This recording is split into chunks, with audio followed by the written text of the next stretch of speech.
देखिए, असल में ये मुल्क जो है वो एक सेकुलर मुल्क है, एक डेमोक्रेटिक कंट्री है। सेकुलर मुल्क का मतलब ये है कि सबको अपने अपने मज़हब पर, अपनी रिवायात पर, अपने अक़ीदे पर, अपनी तरीक़े से ज़िंदगी, रिलीजियस ज़िंदगी, समाजी ज़िंदगी गुजारने का पूरा पूरा हक़ हासिल है। लेकिन ऐसा लगता है कि और ये हुकूमत ये चाहती है कि पूरी अशांति फैल जाए पूरे देश में। हिंदुस्तान का मुसलमान ये चाहता है कि इस मुल्क में शांति बहाल रहे, अमन बहाल रहे, और इसके लिए हमने जो भी डेमोक्रेटिक तरीक़े हो सकते थे गवर्नमेंट को समझाने के और एलाइज पार्टियों को समझाने के, वो तमाम तरीक़े हमने इख्तियार किए। आखिर में all India Muslim personal law board ने यह फ़ैसला किया कि हम एक पुरअमन एहतजाजी मुजाहरा करेंगे जिसमें elite class of the society, और उसमें नॉन मुस्लिम भी होंगे और मुसलमान भी होंगे, मेंबर पार्लियामेंट भी होंगे, मुस्लिम और गैर मुस्लिम सभी होंगे, अपोजिशन पार्टियों के भी होंगे, दीगर पार्टियों के भी होंगे, लेकिन साथ ही साथ सिविल सोसाइटी के जो आला क्लास के लोग हैं वो भी रिप्रेजेंट करेंगे अपने अपने ग्रुप को, अपनी सोसाइटी को और अपनी कम्युनिटी को। ये एक हमारा प्रोग्राम था, और उस प्रोग्राम के तहत में जब इत्तला मिली कि भाई ये प्रोग्राम अब 13 तारीख को नहीं हो सकेगा, इसलिए कि 13 तारीख को होली है और उसकी वजह से पार्लियामेंट की भी छुट्टी की जा रही है, तो हमने इसको एक्सेप्ट किया है और हमने 17 तारीख का अब ऐलान कर रहे हैं कि यही धरना 10 बजे से लेकर 2 बजे तक 17 तारीख को जंतर मंतर पर होगा। हम आप हजरात के ज़रिए ये बात पहुंचा देना चाहते हैं कि कोई भी बिल बनता है या कोई भी बिल पार्लियामेंट में आता है तो उसका एक प्रोसेस होता है बिल तैयार करने का।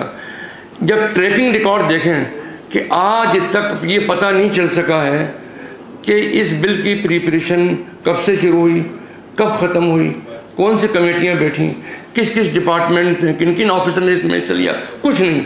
ये एक बिल्कुल खामोश तरीके से तैयारी की गई और लाकर थोप दिया गया। जबकि आज की तारीख में सेंट्रल वक्फ कौंसिल, जिसको इसमें पूरा पूरा इन्वॉल्व होना चाहिए, उसका कहीं इन्वॉल्वमेंट ही नज़र नहीं आता। वो एक तरीके से डिफेक्टिव होकर रह गई है। तो आज की तारीख में ये अंदाज़ा होता है कि हुकूमत किसी भी हाल में इसको थोप देना चाहती है। हमारा कहना हुकूमत से ये है कि आप ज़रूर, आपको इख्तियार, आप अमेंडमेंट लेकर आइए, लेकिन इस मुल्क की इतनी बड़ी आबादी, 20 करोड़ मुसलमानों की आबादी, उसके एहसासात को और उसकी सोच को कम से कम रेस्पेक्ट देना चाहिए। हम नहीं चाहते कि इस मुल्क में किसी भी तरह का कोई इंतशार पैदा हो, लेकिन आप तुले हुए हैं इस बात के ऊपर कि घर घर में, घर मोहल्ले मोहल्ले में मस्जिदों पर झगड़े हों, कब्रस्तानों पर झगड़े हों और मुसाफिर खानों पर झगड़े हों, दीनी इदारों पर झगड़े हों। ये किसी भी मुल्क के लिए अच्छा नहीं है।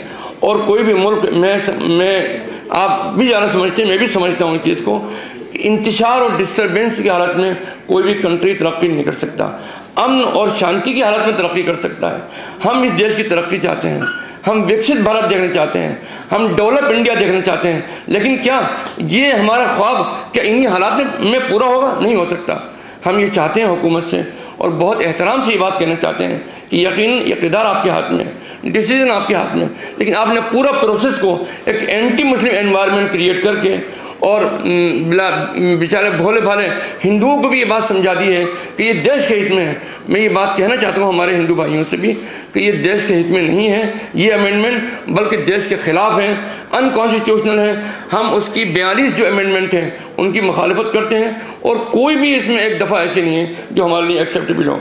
हमने जब, मैं खुद भी मौजूद था जब पार्लियामेंट में जगदम्बिका पाल जी के सामने हमने रिप्रेजेंट किया, JPC के सामने, तो उन्होंने गवर्नमेंट के जो MPs थे, मतलब जो गवर्नमेंट के MPs थे और अपोजिशन के जो MP थे, सब ने मिलकर ये बात कही कि अब तक इतना एक्सक्लूसिव और इतना गोया के डिटेल डॉक्यूमेंटेशन हमारे पास नहीं आया है जिसमें सारा मसला मुसलमानों का क्लियर हो जाए कि मुसलमान क्या चाहता है।